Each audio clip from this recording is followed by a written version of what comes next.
Hai, selamat datang di Frigi Techno Channel. Balik lagi bersama gue Nata. Di video kali ini, gue akan merakit sebuah PC, di mana PC ini masuk ke dalam kategori PC gaming. Dan seperti apa hardware-hardware yang gue gunakan untuk PC gaming rakitan kali ini, tonton terus video gue yang ini sampai habis. Dan yang pertama, untuk motherboardnya itu sendiri, gue pakai motherboard dari Gigabyte, versi atau model B450M S2H. Dan di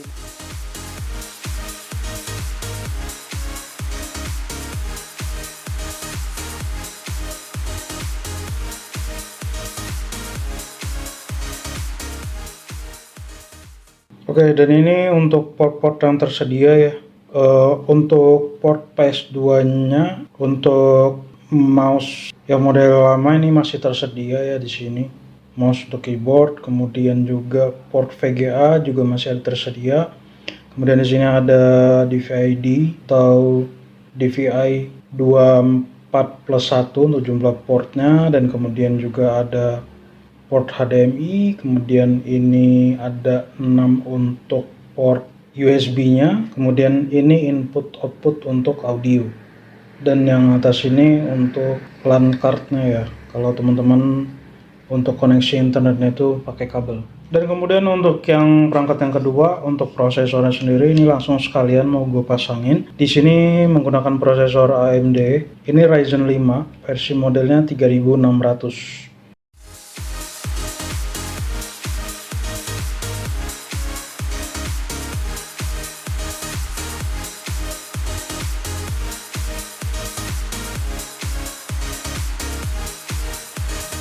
Oke, sekarang gue pasang langsung aja ke soket untuk AMD-nya. Jadi patokannya di sini ada tanda panah kecil. Jadi di ujung sini juga ada tanda panah ya kecil. Jadi patokannya ketemu di situ. Sekarang lock penguncinya gue buka, barulah nanti penguncinya teman-teman balikin lagi ke posisi sebelumnya. Oke, dan selanjutnya ini adalah kipas atau pendingin untuk prosesornya sendiri, dimana nanti prosesor kipas ini nantinya akan dipasang di atas prosesor yang udah dipasang ke motherboard tadi ya. Untuk kipasnya sendiri menurut gue ini untuk diameternya cukup gede, ini ukuran 10-12 cm. Oke, sekarang balik lagi ke motherboard yang udah ada prosesornya tadi yang udah gue pasang. Sekarang gue buka dulu untuk pastanya sendiri, dan ini langsung aja gue taruh di atas prosesornya. Dan ini untuk pelindungnya tadi di bagian belakang ini gue lepasin aja, karena bagian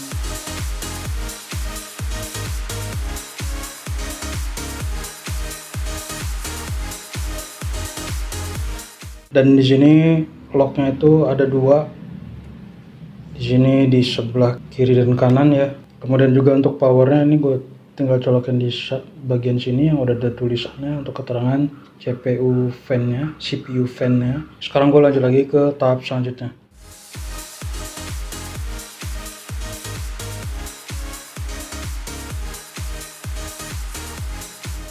Oke, selanjutnya gue akan melakukan pemasangan untuk memorinya sendiri. Ini dari Kingston Fury DDR4 ya. Untuk kapasitasnya sendiri itu 8 GB. Oke, jadi teman-teman tinggal patokannya ini aja, yang ada celah di tengah. Di sini juga ada celahnya. Jadi disesuaikan, dan untuk penguncinya teman-teman geser dulu ke kanan. Untuk yang bagian kanan ke kanan, yang bagian kiri ke kiri. Kemudian teman-teman taruh aja dan tekan bareng-bareng keduanya sampai bunyi klik untuk penguncinya. Dan kemudian ini untuk penyimpanan datanya ya, ini gue pakai SSD NVMe PCIe Gen 3.0, dan untuk kapasitasnya sendiri yang gue pakai yaitu 500 GB. Oke, dan untuk bagian ini ada baut di sini untuk pengait si SSD-nya, kita perlu buka dulu.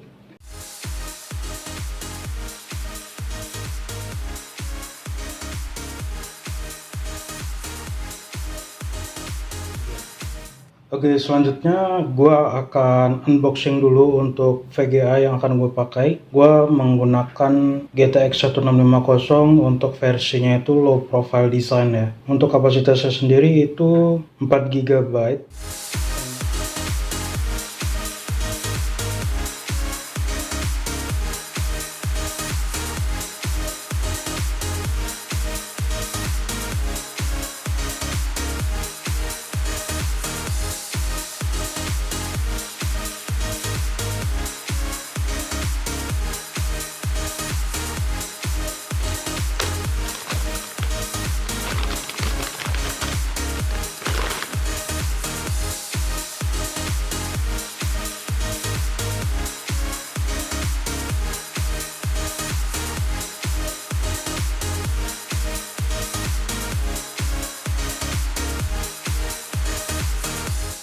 Oke, dan sekarang yang terakhir ini untuk power supply-nya sendiri.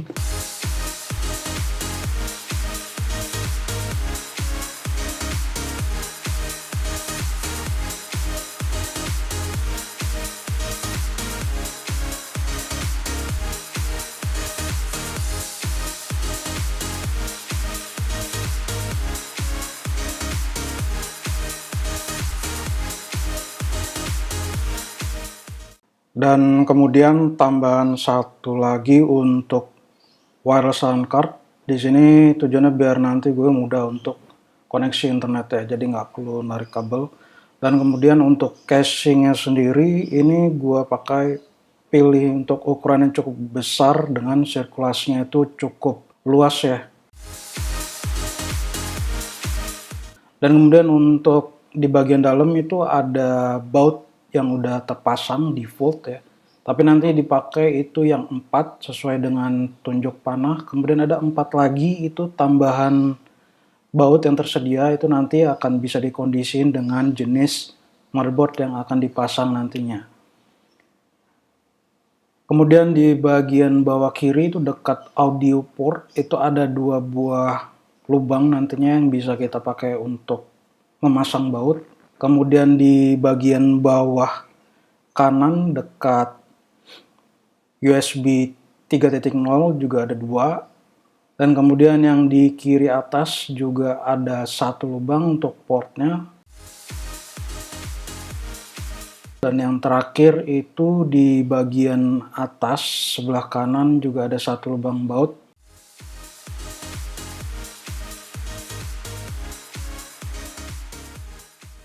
Oke, kemudian gua akan lepasin dulu 2 buah shield di bagian belakang ya, karena untuk VGA-nya itu butuh 2 slot. Dan kemudian sekarang gua lanjut lagi untuk pasang motherboardnya dengan 4 buah baut yang udah gue jelasin di awal tadi ya.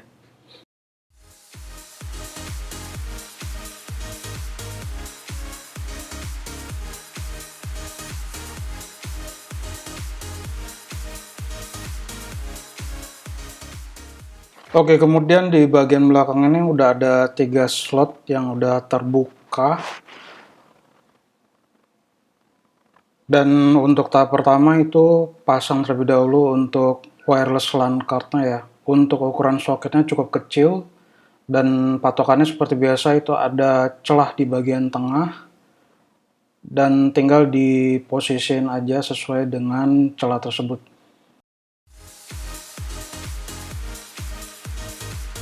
Dan kemudian ini untuk VGA cardnya sendiri, ini gue buka dulu untuk pelindung dari portnya ya. Dan untuk patokannya juga sama, juga ada celah sebelah kiri, dan kemudian di VGA-nya juga ada 1 celah di sebelah kiri.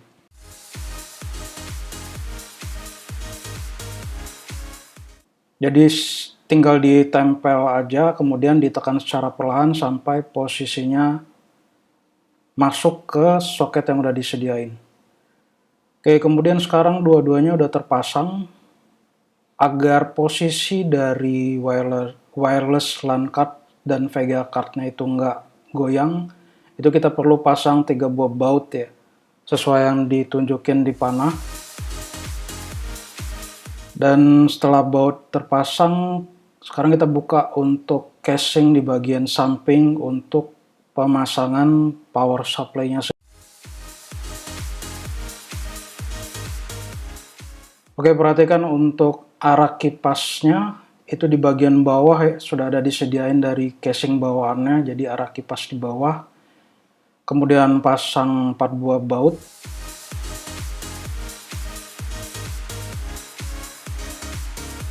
Dan ini kemudian untuk kabel-kabel untuk front panel ya.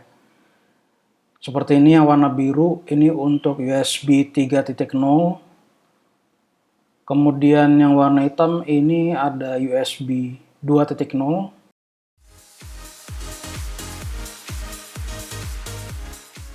Dan patokannya di sini ada dua ya, satu port yang nggak ada lubangnya jadi bisa disesuaikan, dan kemudian ini HD audio,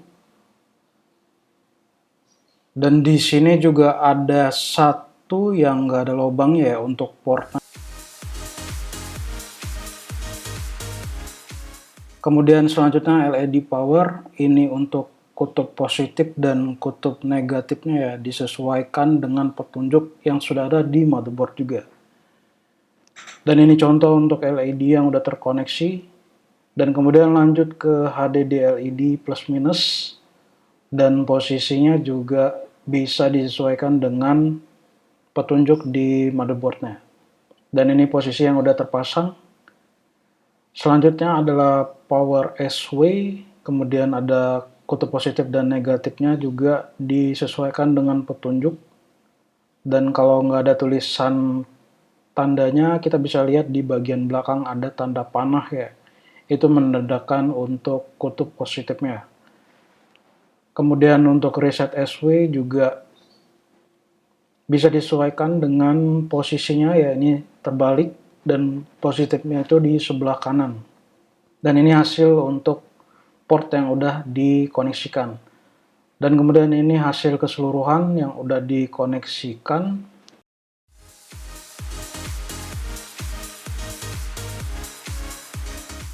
Dan kemudian itu untuk power 20 plus 4 pin ya untuk motherboard konektornya. Dan kemudian satu lagi power di bagian atas itu untuk 8 pin CPU konektornya.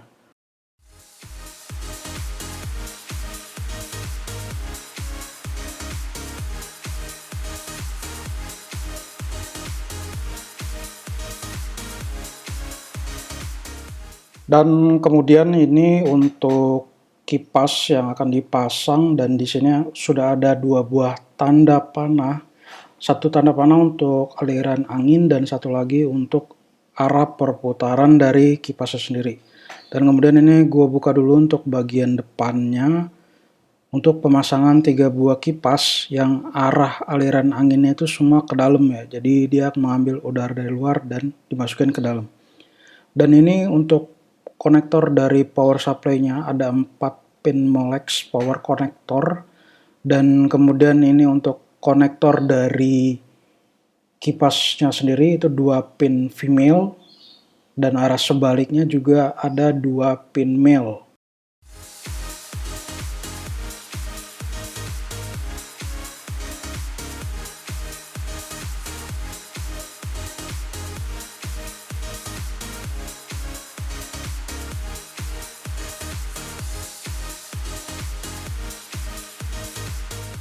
Oke, kemudian kita pasang semua secara paralel dan langsung terakhir dikonekkan ke konektor dari power supply-nya sendiri.